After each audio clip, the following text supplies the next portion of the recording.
बीते दिनों हुए नाबालिग बच्ची के साथ गैंगरेप को ब्रजपुर थाना पुलिस छिपाने में लगी है। बच्ची के माता पिता के कहने के बाद भी पुलिस ने एक आरोपी पर मुकदमा दर्ज किया, जबकि बच्ची पास के खेत में बेहोशी की हालत में मिली। मामला गंभीर होने के बाद भी पुलिस द्वारा छिपाया जा रहा है। गैंगरेप की घटना के बाद बच्ची का जिला चिकित्सालय पन्ना में इलाज जारी है। बच्ची की हालत अभी भी गंभीर बनी हुई है। सवाल यह है कि आखिर कहां गई समाज सेवी संस्थाएं, कहां गए जिम्मेदार नेता अधिकारी। आज पन्ना को दहला देने वाली घटना के बाद भी सभी मूक दर्शक बने तमाशा देख रहे हैं। जिला कांग्रेस और महिला कांग्रेस के सदस्यों ने महिला से मुलाकात की। आस्था तिवारी ने भावुक होकर स्थिति को बयां किया। बताया कि बच्ची के साथ अन्याय हुआ है, गरीब है, इसलिए मामले को दबाया जा रहा है। पुलिस की भूमिका संदिग्ध है। साथ ही पन्ना भाजपा प्रदेश अध्यक्ष BD शर्मा का संसदीय क्षेत्र है। इस घटना के आरोपियों को बचाने में यह भी जिम्मेदार है। गैंगरेप के मामले को दबाकर ब्रजपुर थाना प्रभारी भानु प्रताप ने पीड़ित बच्ची ही नहीं बल्कि पूरे समाज के साथ अन्याय किया। बच्ची को न्याय के लिए कांग्रेस सड़कों पर उतरेगी। एडवोकेट अनुपमा खरे ने कहा कि इसके जिम्मेदार भाजपा प्रदेश अध्यक्ष BD शर्मा है, जिला प्रशासन है। साथ ही बच्चियों के साथ अन्याय हुआ है, रक्षा की भक्षक बने हुए हैं। 3 आरोपियों को पकड़ने के बाद अन्य 2 आरोपियों को छोड़ दिया गया। विधि प्रकोष्ठ के अध्यक्ष एडवोकेट अंकित शर्मा ने पुलिस को रक्षा की भक्षक कहा। बताया कि मामले की असलियत जानने पहुंचे पत्रकारों के साथ भी अभद्रता की है। यह रक्षक नहीं भक्षक हैं और इन्हीं से समाज को खतरा है। वही पीड़िता के परिजन ने बताया कि लगातार धमकियां मिल रही हैं। 2 आरोपियों के ऊपर मुकदमा भी दर्ज नहीं है। वहीं जिला चिकित्सालय में कोई भी सुरक्षा व्यवस्था नहीं है। इस पूरी घटना के तूल पकड़ने के बाद कांग्रेसी पीड़िता के परिजनों से मिलने पहुंची और कांग्रेस के प्रदेशाध्यक्ष जीतू पटवारी से भी फोन पर परिजनों की बात कराई। परिजनों ने अपनी आप बीती साझा की। उन्होंने भी परिजनों को सांत्वना दी और कार्रवाई होने की बात कही। धमकियाँ ऐसे सुनने को मिल रहा है क्षेत्र में। दरोगा जी से भी बात की मैं बोला सर ऐसा है, बोले ठीक है। फिर इसके बाद जो मुलजिम छूटे हैं, एक मुलजिम जो जानू सिंह है, उसके द्वारा सुनने को मिल रहा है। ऐसा नहीं है 4-6 लोगों से कि वो गोली मार दूंगा, सामने आ जाएंगे, ऐसा वैसा सब मिलने को मिल रहा है।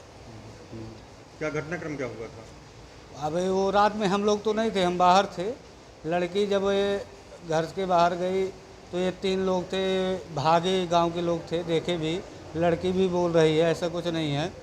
और फिर इसके बाद जो है लड़की को छोड़ के चले गए। फिर इसके बाद कोई हम लोग बाहर थे।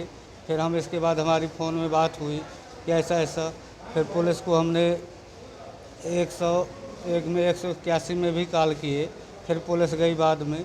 फिर इसके बाद जो है तो कार्रवाई अभी तक हमको कोई पता ही नहीं है कि पुलिस कंप्लेन लिखी कि नहीं लिखी।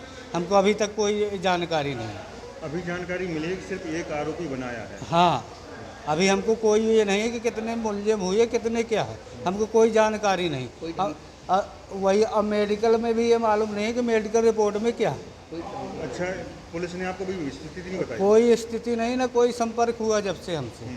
पुलिस आज तक दरवाजे नहीं गई कि क्या कैसा। अच्छा, ना कि केस बना कि नहीं बना, कि क्या है नहीं है। मेडिकल रिपोर्ट में हमको कोई जानकारी नहीं है। 3-4 दिन से पड़े हैं, किस लिए पड़े हैं, कोई सुनवाई भी नहीं है। घटना में कितने आरोपी थे?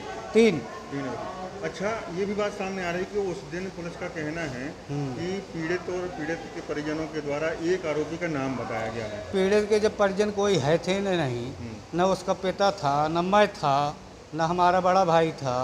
जब कोई था ही नहीं, अब ये तो जानकारी नहीं है अभी। अब हमको माँ थी साथ में। हाँ, तो वही है कि और जानकारी नहीं है अभी। तो क्या माँ दबाव में थी उस समय? वो तो दबाव बस वही बोली होंगी ना। जब अभी तक पुलिस कोई कार्रवाई नहीं, हमको ना कोई सूचना है कि क्या केस बना।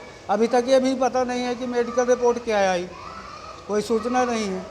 अभी अस्पताल में पड़े हैं, यहाँ पे अकेले हैं, यहाँ पर कोई सुरक्षा नहीं, कोई सुरक्षा नहीं। वही खतरा है आपको यहाँ? तो क्यों नहीं, खतरा तो हो ही सकता है ना। कोई धमकी भी आई है? धमकी तो आ ही रही ना।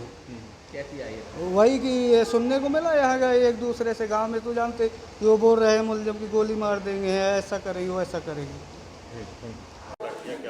देखिए, निर्भया कांड, आरजीकर मेडिकल कॉलेज कांड, उसके बाद देश में रेप केस बढ़ रहे हैं।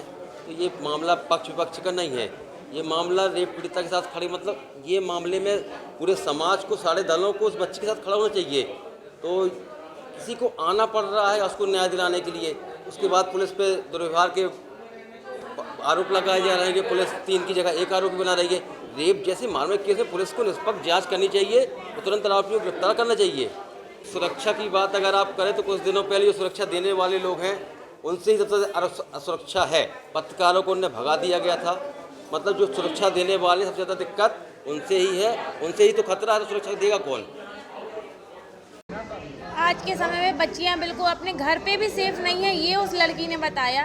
रात को 1 बजे की घटना है, बच्ची अपने घर में सो रही थी, उठ के बाथरूम करने गई और वहाँ से कुछ बाहर दरिंदों ने उस बच्ची को उठाकर लेकर गए। 3 लड़के थे, जिनमें से गांव के ही पूरे बच्चे थे जो थे। तो लड़की को इस तरीके से पीड़ित किया है कि उसके पूरे शरीर में उसके छिलने के, कटने के निशान हैं। साथ में जो उन्होंने ये हवस का शिकार उस बच्ची को बनाया, बहुत ही दर्दनाक घटना है। बच्ची की हालत देख के हम लोगों को खुद भी सामने रोना आ रहा था कि किस तरह से आज हमारे पन्ना ज़िले में बच्चियां सेफ नहीं हैं। कहीं बच्चियों को घर में, स्कूल में, कॉलेजेस में बच्चे कहाँ सुरक्षित हैं? कहाँ जाएं ये बच्चियां? जब अपने घर पे सुरक्षित नहीं है तो ये लड़कियां कहाँ जाएं? कहाँ है बीडी शर्मा के अपने संसद क्षेत्र में, उनके यहाँ ये सब हो रहा है और वो कहाँ है इतने दिनों से? 25 तारीख की ये घटना है और उन्होंने आज तक आकर उस बच्ची को नहीं देखा। कहाँ है पूरे बीजेपी के लोग? क्यों उस बच्ची के लिए कोई आवाज़ नहीं उठाई गई? कहाँ है मंत्री जी? क्यों उस बच्ची के लिए कोई भी एक बीजेपी का कोई भी एक आदमी सामने नहीं देखा कि उस बच्ची की दर्द की कोई हल निकाल सके? उसके लिए कोई न्याय की कोई गुहार नहीं। उस बच्ची के लिए FIR भी दर्ज नहीं की गई।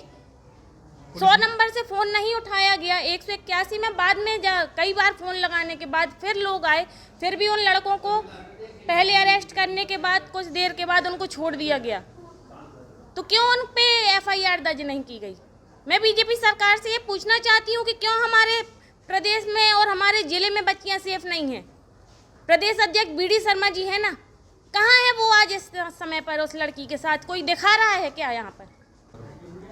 यहाँ पर तीनों के तीनों लड़के ही आरोपी हैं। उन लोगों ने एक लड़के का नाम लिखवाया है, लेकिन साथ देने वाले के आरोपी नहीं होते। उनको भी तो बराबर से उनको रोकना चाहिए। अगर एक लड़का गलती करता है तो साथ वाले अगर साथ में हैं, अगर वो गलती नहीं कर रहे हैं, लेकिन वो साथ में तो है ना, उन्होंने रोका तो नहीं, वो भी उतने ही बराबर दोषी हैं। अगर बच्ची को न्याय नहीं दिलाया जाता है तो हमारी पूरी कांग्रेस पार्टी एक उग्र आंदोलन करेगी। जब तक बच्ची को न्याय नहीं दिया जाता, उन लड़कों को सज़ा नहीं दिलाई जाती है, तो हमारी पूरी कांग्रेस पार्टी मिलकर आंदोलन करेगी और बच्ची को न्याय दिलाएगी। मुकदमा 1 के ऊपर दर्ज हुआ है, लेकिन उसके साथ 3 लोग शामिल थे। तो कानून भी कहता है और ये हम सब जानते हैं कि अगर 1 से ज़्यादा लोग शामिल हैं तो ये गैंग रेप है। मामले को पूरी तरीके से छुपाया जा रहा है।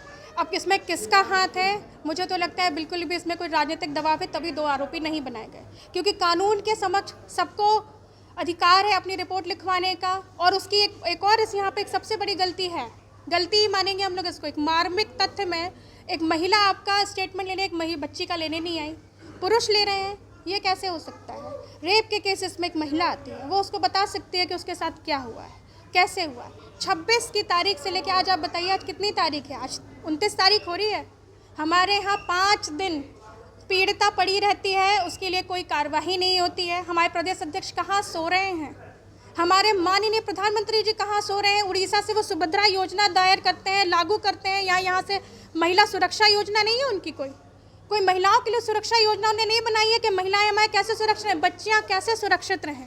आज हम लोग जब तक हाथ न उठाए, विपक्ष ना खड़ा हो, ये पक्ष वाले तो कुछ बोलने के उसमें नहीं है। अपने पीड़िता को घास में वहाँ बेचारी पड़ी रही, उसके पूरे हाथों में देखने आए ना, यहाँ पर कोई नहीं आएगा।